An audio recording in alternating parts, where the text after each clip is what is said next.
Hello FPL managers and welcome to the Game Week 11 Fantasy Football Hub predicted lineups video. It's a bit of a mouthful, that title, Ben.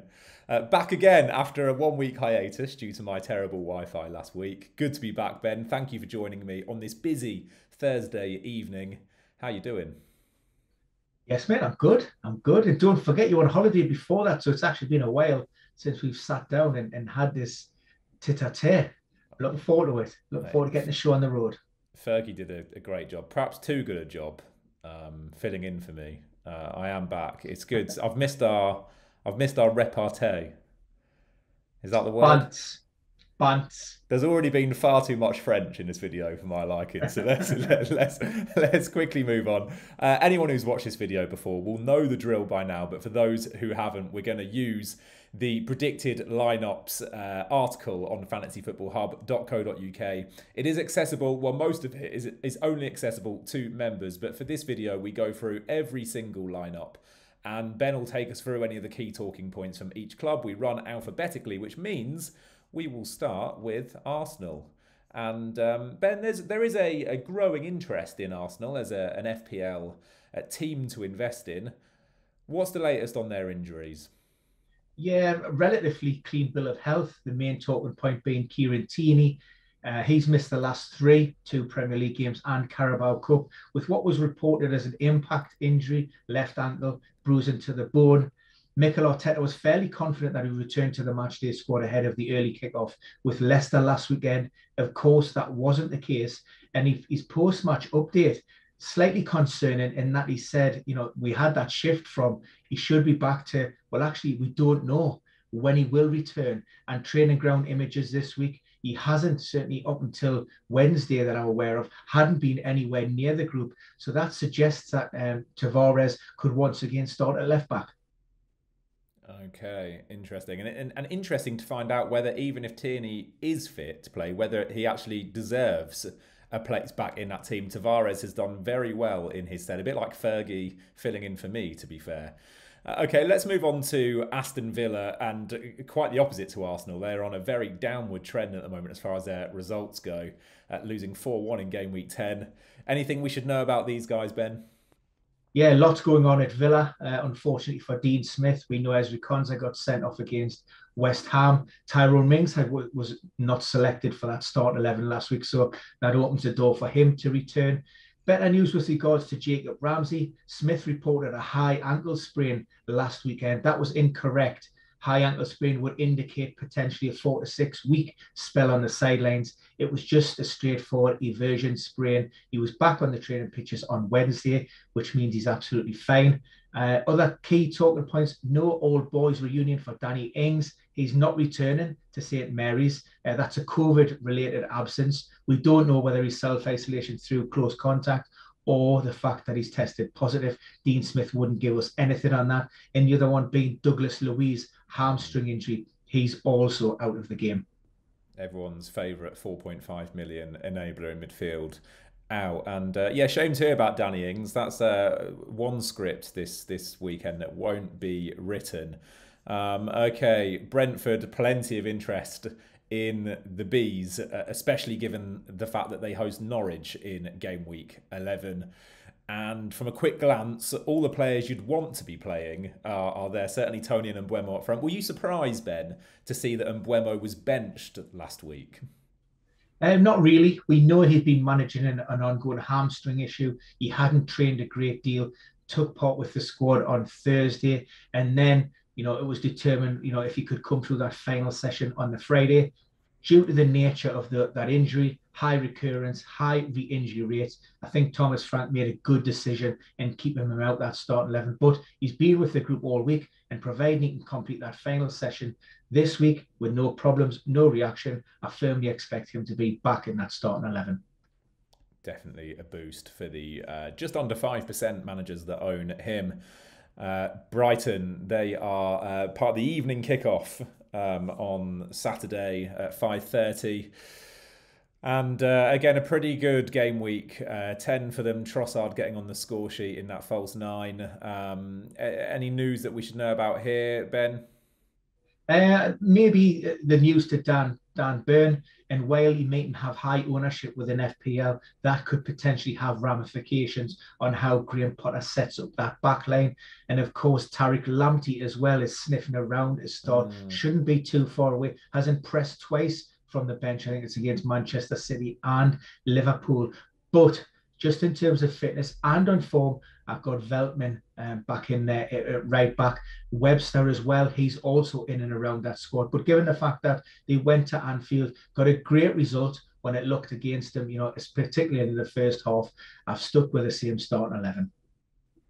Okay, brilliant. And they will be, I think they're hosting Newcastle. Ben, are they hosting Newcastle in game week 11? They certainly are in the evening kickoff, and I fancy our lot to get a draw. 1-1 is my prediction. You reckon? Oh, that's not music to the ears of Sanchez owners like me. Oh, Burnley, another team who are enjoying a change in fortunes of late. And it doesn't look to be a huge amount of news here, Ben. Yeah, and I think that upturn in performance is due in the most part to Maxwell Cornet. It's been a great buy, hit the ground running. Just Aaron Lennon is going to be the late test. He's been struggling with illness this week, but really doesn't threaten that starting 11. Dale Stevens, long-term absentee, he's back on the pitches with the first team squad. Lovely job. Okie dokie. Right, Chelsea, and plenty of conversation around them. Mostly, I suppose, due to Mason Mount's surprise absence last week. He was the most transferred in player ahead of game week 10, and to many managers' surprise, including my own, did not play due to illness. Ben, he wasn't in the Champions League squad on Tuesday against Malmo. You're expecting him to be starting, however, in game week 11. Yeah, I'm hoping so. It's non-COVID related, so we know that it's certainly not long-term and it's not too serious.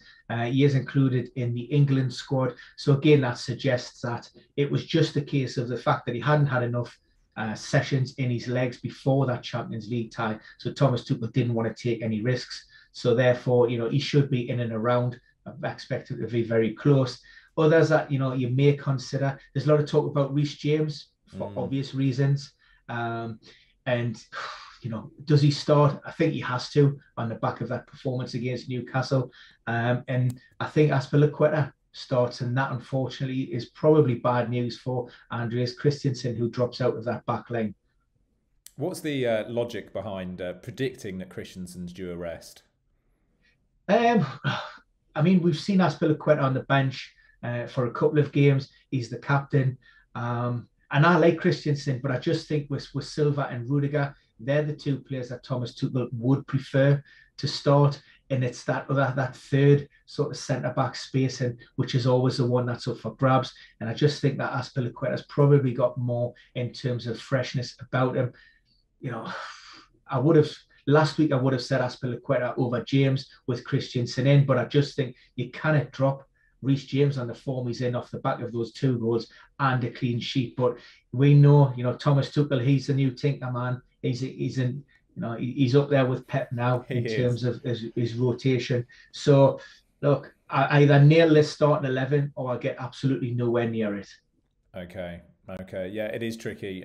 James and Chilwell again both rested in midweek, which will be a boost to their owners. And you're not the first to have predicted that Azpilicueta will start alongside James this week as well, Ben. So, it'll be interesting to keep an eye on that for anyone who kept the faith in Azpi, which I know is only a few of you now. Still Lukaku out, we're expecting? So earlier this week, Roberto Martinez talked about the possibility of Lukaku maybe being named in the upcoming Belgium squad for the World Cup qualifiers. Again, he said he was around 7 to 10 days. So whether he was fit for that first qualifier or the second remains to be seen, or whether he's just omitted from the national team altogether. And then obviously with a focus on game week 12. But in terms of his progress, his recovery, he's bang on schedule. As Thomas Tuchel said, he's targeting that game week 12. Rightio. Crystal Palace. No Benteke in there is the first thing I notice, Ben. They are hosting Wolves, I believe, in game week 11. So it could be an interesting one, particularly for the defenders. Anything to say about Benteke's absence? No, just that it's absolutely gutting. Devastating. I thought it was a little bit unfortunate to get dropped last weekend. Got the goal against Newcastle, missed a few chances, but he played as Wilfried Zaha in that central role, which maybe came as a little bit of a surprise with Ed Ward out there on the left-hand side. But look, you send a team to the Etihad and you come away with 3 points. It's hard to see, how Patrick Vieira can mess with that team too much. Okay, I don't think we need to dwell too long on Crystal Palace.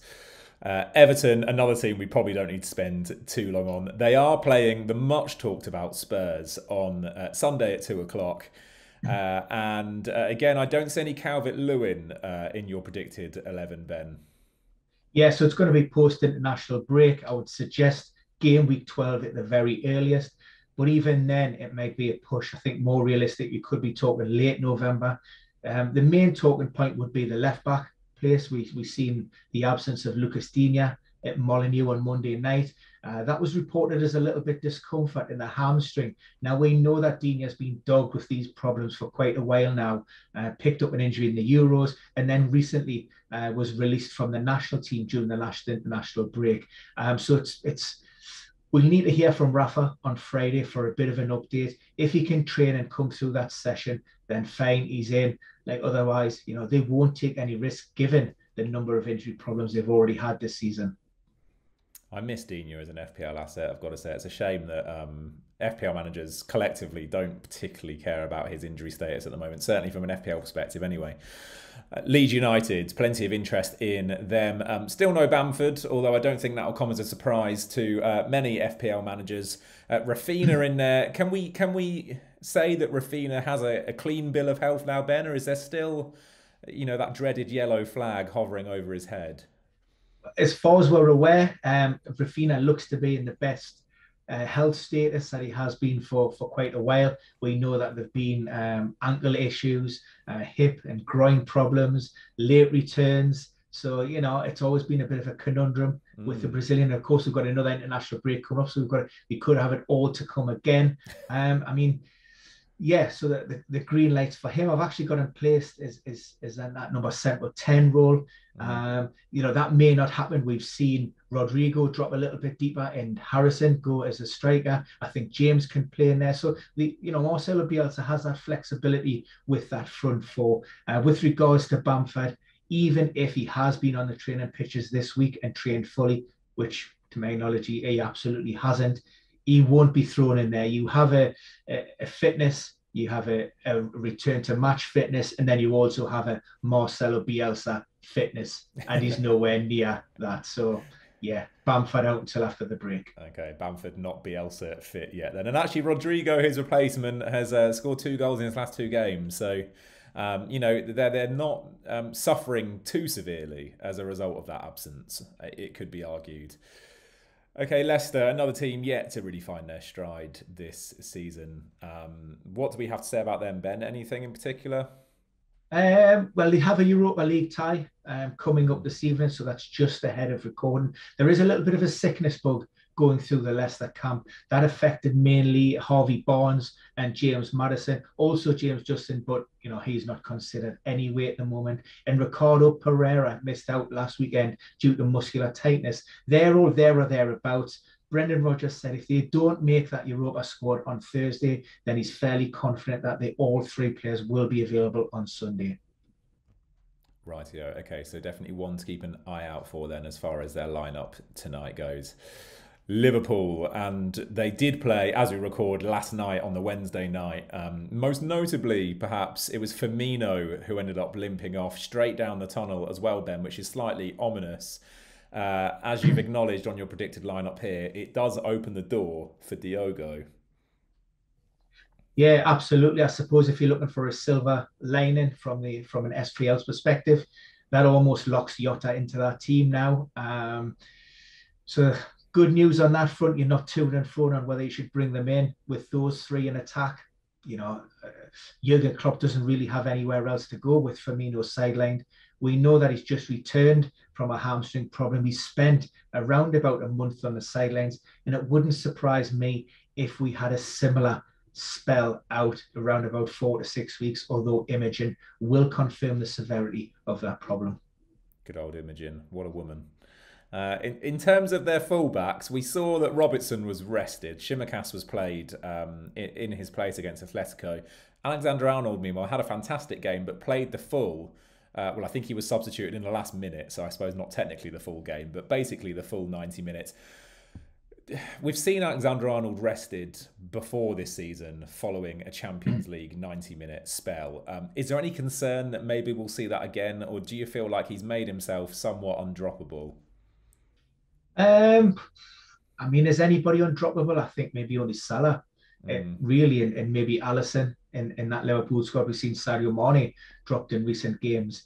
Yeah, in current form, I suggest it's highly unlikely. We do know that Alexander-Arnold can perform with increased load in his legs. You know, he performs well, and he has done continually. So, you know, I certainly wouldn't expect him to drop out of that start 11, particularly with maybe, you know, James Milner on the sidelines as well, one potential replacement for him.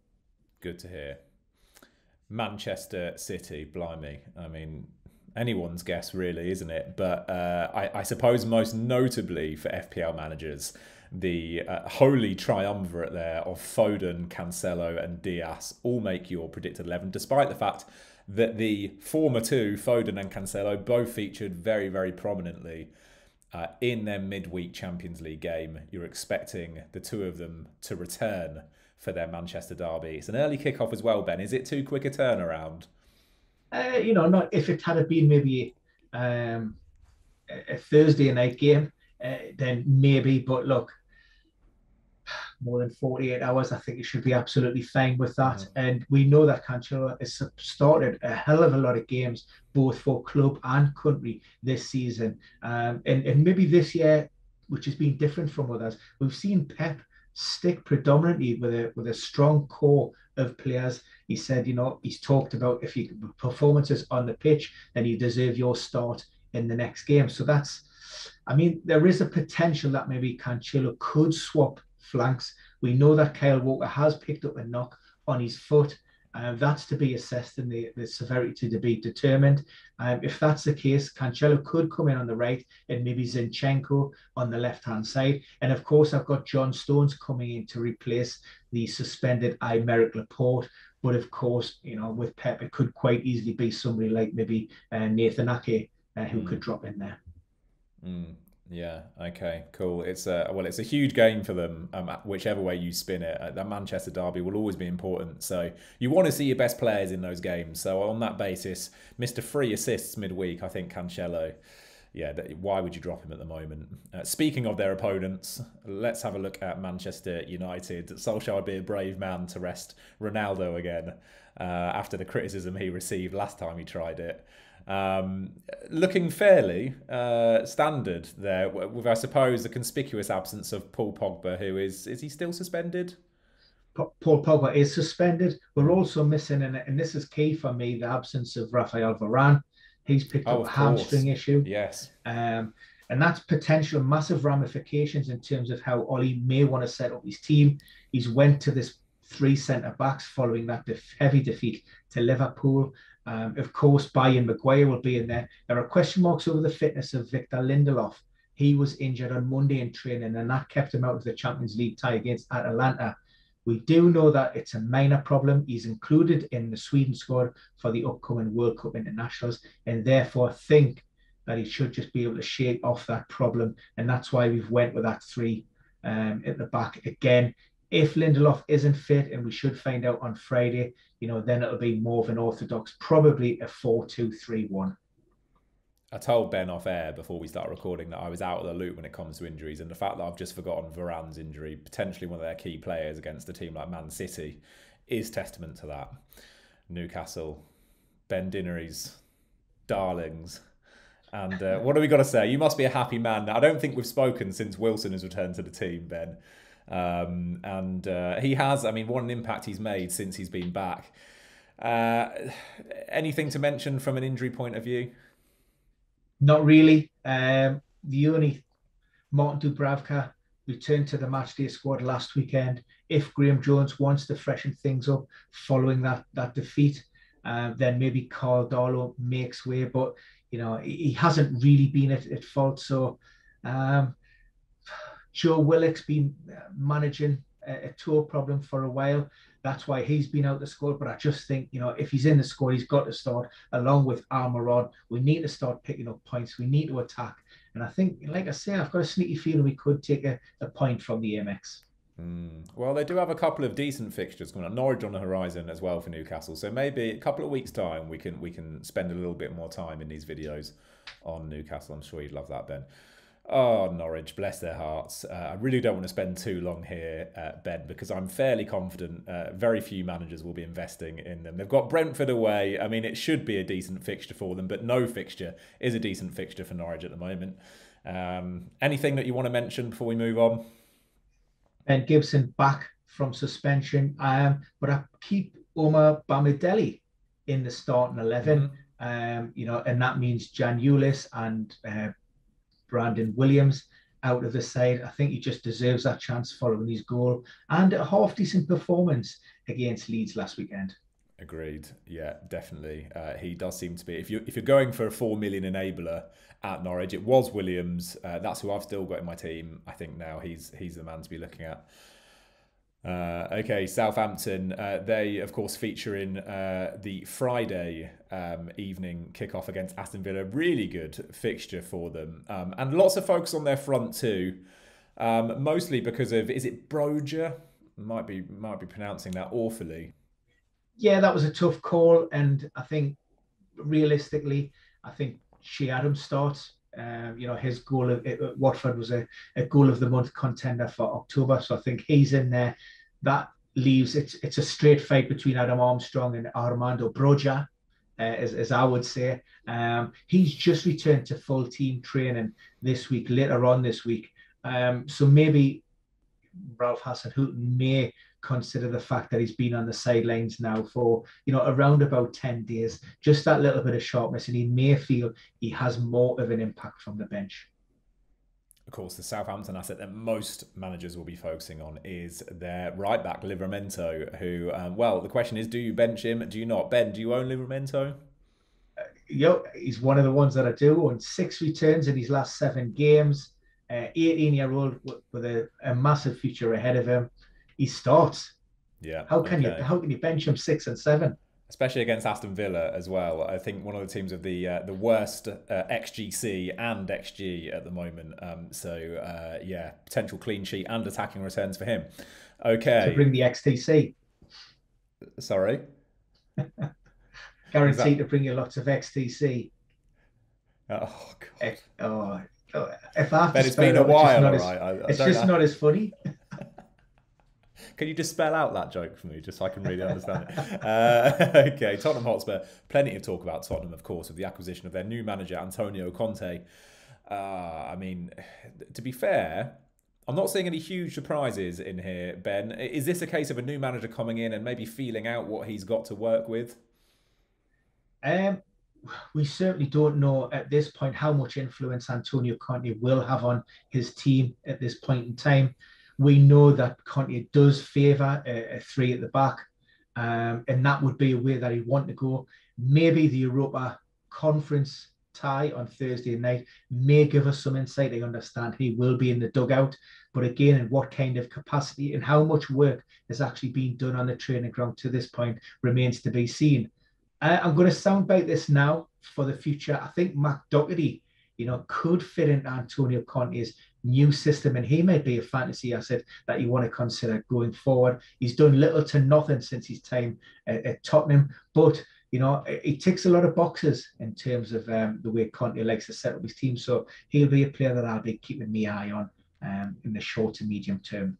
Okay, he's a great player, Matt Doherty. I forget actually that he's at Spurs. I think a lot of Matt Doherty fans expected that Nuno would use him more, particularly after their time at Wolves together, but wasn't to be. Maybe he can get in that team under Conte. Watford, the once popular Watford, now waning in popularity, but a couple of their assets. Sarr still owned. King is on the rise as well after his hat-trick in Game Week 9. And of course, the mascot of the video, Ben, Feminia, out of your predicted lineup here. Yeah, he's been receiving treatment since that heavy defeat to Liverpool. So again, it's more of a fitness concern, even if he is, cleared by the physios. The only one concern, or there's two potential sort of changes that I could make here. Hernandez on the left. Unfortunately, his father passed away this week. So that may open the door to Emmanuel Dennis, who is cleared after serving a one-match ban. We'll wait to hear what Claudio Ranieri says on that. And also Cathcart in defence, maybe his place could come under threat from Serralta. He's recovered from a hamstring problem, and that will be, determined by, physically how fit he is and how sharp he feels. But those are the two question marks at the moment. Thank you very much. West Ham about to kick off. Actually, we're recording. It's currently 5:32 that we're recording. So in 13 minutes they will kick off, and Antonio's playing in that game, Ben, which is an ominous sign for the huge proportion of FPL managers that own him. Interestingly, as well, you've gone for Johnson at right back rather than Soufal, who of course is back in contention now, also playing tonight. Firstly, let's talk about the implications of Antonio playing in this Thursday night game. He's got to be, at the moment, presuming he stays fit for the match, he's got to play against Liverpool as well, hasn't he? He can't be dropped. Absolutely 100% nailed for a start if he comes through this game unscathed. I think ideally what David Moyes is thinking here with a pretty strong lineup on Thursday night, get the job done early, get the goals in the first half, and then look to bring Antonio off and protect him. Ideally, if that's at half time or 50 minutes or 60 minutes, I think that would be the ideal scenario. And going Johnson, like you say, Soufal is back in the starting 11 tonight. He's been managing an ongoing groin issue, hasn't had a lot of minutes since before the previous international break. But Ben Johnson's done a great job in, of course, getting himself on the score sheet the other week as well. Yeah, he has done very, very well. He's also very, very cheap too. So could be a great way into that West Ham defence, who have some great underlying numbers, by the way. Wait until after this Liverpool game, though. Ben Rama also in there. It'll be good news for Bowen prospectors, though. He has done very, very well in recent games and isn't starting tonight. So he'll be presumably fresh for that game against Liverpool. And last but not least, Wolverhampton Wanderers. What a streak they're currently enjoying. Another win in game week 10 away at Everton. Jimenez getting on the score sheet there. I'm not seeing a huge amount of surprise here. Traore seems to have lost his place now, Ben, doesn't he? Yeah, he's fell down the pecking order a little bit. And he's just that level of, he can't keep that level of consistency going. And that's therefore Trincao comes in. I think even Daniel Podence came on for Trincao with Adama stuck on the bench last weekend, which is never a good sign. The only other place I think up for grabs in this team at the minute is on the left-hand side of midfield. We know that Markal has been managing a calf problem, decision game week to game week. But for the moment, and until we hear anything different, we've got Ait Nouri, who's starting that starting position. Yeah, I thought he had a good game against Everton, as did Trincao as well, who certainly earned his place, went off to a standing ovation. Just want to make sure that's all of the teams.